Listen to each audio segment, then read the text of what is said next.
या मुलांना मी साडी का नेसवते असं तुम्हालाही वाटलं असेल. तर नमस्कार मंडळी, मी साई. आणि काही दिवसापूर्वी आमचा हरनाम सप्ताह होता, ज्याची सुरुवात एकादशीला होते. त्यानिमित्ताने मंदिरमध्ये घटस्थापना केली जाते आणि भजन आणि कीर्तनाचे कार्यक्रम होतात. त्याच्या दुसऱ्या दिवशी आमच्याकडे पालखी आणि दहीहंडीचा कार्यक्रम असतो.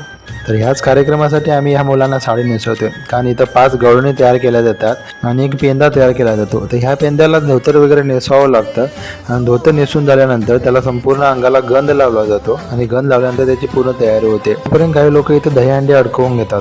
दहीहंडी अडकवून झाल्यानंतर तो पेंदा आणि काही गवळणी ह्या नाचत नाचत दहीहंडीकडे येतात आणि दहीहंडीभोवती संपूर्ण पारंपरिक डान्स केला जातो, ज्यामध्ये गावातील तरुण मंडळी असो, लहान मुलं असो, तसंच बायका सुद्धा अगदी संपूर्णपणे सहभाग घेतात. हे सगळं झाल्यानंतर जी काय पालखी आम्ही सजवली होती ती पालखी त्या दहीहंडीभोवती फिरवली जाते, तेही भजनासोबत.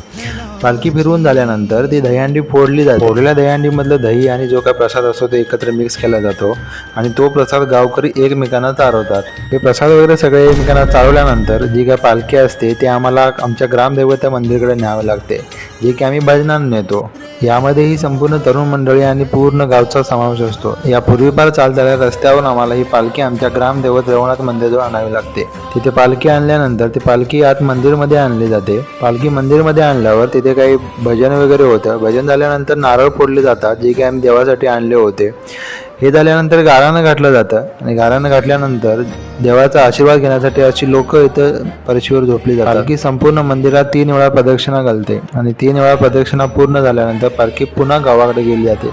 गावाकडे गेल्यानंतर होतो महाप्रसादाचा कार्यक्रम, ज्यासाठी खीर, भात, त्यानंतर आमटी, भाजी असे सगळ्या प्रकारचे जेवण बनवलं जातं आणि याची वाढण्याची जबाबदारी संपूर्ण तरुण मंडळीवर असते. यामध्ये अगदी लहान मुलं सुद्धा अगदी सेवाभावाने काम करतात. आजच्यासाठी एवढंच. भेटू एका नवीन रीलमध्ये. Bye bye.